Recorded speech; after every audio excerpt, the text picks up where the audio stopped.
it finally over? Only time will tell. The White Rose Lancasters and the Red Rose York family had battled for decades, the Yorks disputing King Henry VI's claim on the throne. King Henry was taken prisoner and murdered, his son, the Prince of Wales, slain on the battlefield, and his wife Margaret driven mad with grief, and the eldest York son took the throne as King Edward IV. King Edward, a man of action and appetite, now presides over a rare period of peace for England. But will it last? Rumor has it that his years of excess have caught up to the king, that he is slowly dying of diseases contracted in his youth. Weakening in mind and body, he has allowed his wife, Elizabeth Woodville, unprecedented control over court business and has turned to religion, desperate to atone for his bloody past. If King Edward dies, who will take England's throne? The Lancasters must have something up their sleeves now that the Yorks' hold on the throne is so perilous. King Edward's two sons are still children. His younger brother, George, Duke of Clarence, suspected disloyal. And as far as his youngest brother, Richard, Duke of Gloucester, a hideously misshapen creature whose twisted brain can only begin to illustrate the malice within his soul and... Now is the winter of our discontent made glorious summer by this son of York.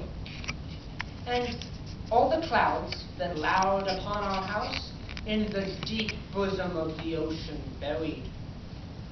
Now are our brows bound with victorious wreaths, our stern allurements changed to merry meetings, our dreadful marches to delightful measures.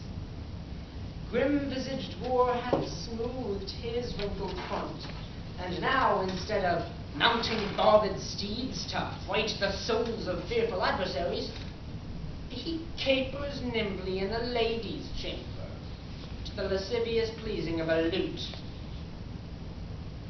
But I, that am not shaped for sportive tricks, nor made to court an amorous looking glass, I that am curtailed of this fair proportion, cheated of feature by dissembling nature, deformed, unfinished, sent before my time into this breathing world scarce half made up, and that so lamely and unfashionable that dogs bark at me as I halt by them. Why, I in this weak piping time of peace have no delight to pass away the time, unless to spy my shadow in the sun and descant on mine own deformity. And therefore, since I cannot prove a lover to entertain these fair, well-spoken days, I am determined to prove a villain and hate the idle pleasures of these days. Plots have I laid, inductions dangerous by drunken prophecies, libels, and dreams, to set my brother Clarence and the king in deadly hate one against the other. And if King Edward be as true and just as I am subtle, false, and treacherous, this day should Clarence closely be mewed up about a prophecy which says that G of Edward's heirs the murderer shall be. Dire thoughts down to my soul, here Clarence comes. Brother, good day. What means this armed guard that waits upon your grace? Well, the king, tendering my person's safety, hath appointed this conduct to convey me to the tower. Upon what cause? Oh, because my name is George. Alack, my lord, that fault is none of yours. For that he should commit your godfathers. Oh, belike his majesty hath some intent that you shall be new christened in the tower. But what's the matter, Clarence, may I know? Aye, Richard, when I know, for I protest as yet I do not. But as I can learn, he says a wizard told him that by G his issue disinherited should be, and as my name is George, begins with G, calls in his thought that I am he. And this is it. When men are ruled by women, 'tis not the king that sends you to the tower, Clarence. Elizabeth his wife. 'Tis she that tempers him to this extremity. Was it not she and that good man of worship, Anthony Rivers, her brother there, that bade him send Lord Hastings to the tower, from whence this present day he is delivered? We are not safe, Clarence, we are not safe. Think no man is safe but the queen's kindred. Heard him not what humble supplicant Lord Hastings was to her for his delivery? Humbly complaining to her deity, got the Prime Minister his liberty. I'll tell you what, I think it is our way, if we will keep in favor with the king, to be her men and wear her livery. Majesty hath straitly given in charge that no man shall have private conference of what degree soever with his brother. Even So, and please your worship, Brackenbury, you may partake of anything we say. We say the king is wise and virtuous, his noble queen, well struck in years, fair and not jealous, and that the queen's kindred are made gentlefolk. How say you, sir? Can you deny all this?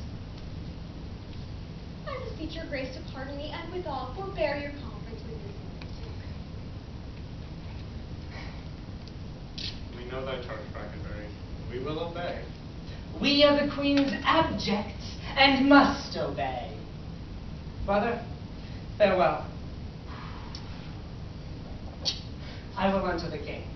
Meantime, this deep disgrace in brotherhood touches me deeper than you can imagine. I know it pleaseth neither as well. Well, your imprisonment shall not be long. Meantime, have patience. I must perforce. Farewell.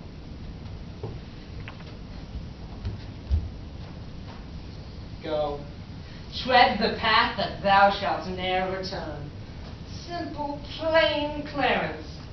I do love thee so that I will shortly send thy soul to heaven, if heaven will take the present at her hands. But who comes here, the new delivered Hastings? Good time of day unto my gracious lord. As well unto my good Prime Minister. Well are you welcome in the open air. How hath your lordship brooked imprisonment? With patience, my lord, as prisoners must. But I will live, my lord, to give them thanks that were the cause of my imprisonment. No doubt, no doubt. And so shall Clarence too. What news abroad? No news so bad abroad as this at home. The king is sickly, weak, and melancholy, and his physicians fear him mightily. By St. Paul, this news is bad indeed. What, is he in his bed? He is. Go you before, and I will follow you.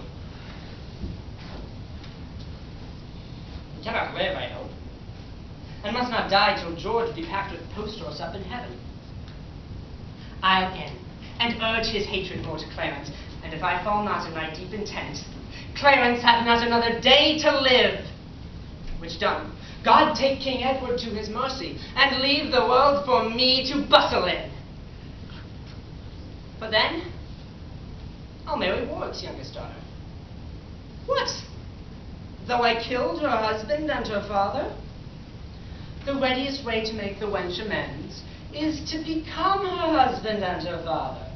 The which will I, not all so much for love as for another secret close intent, by marrying that which I must reach unto.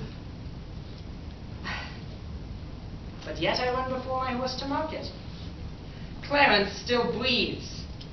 Edward still lives and reigns. When they are gone, then must I count my gains.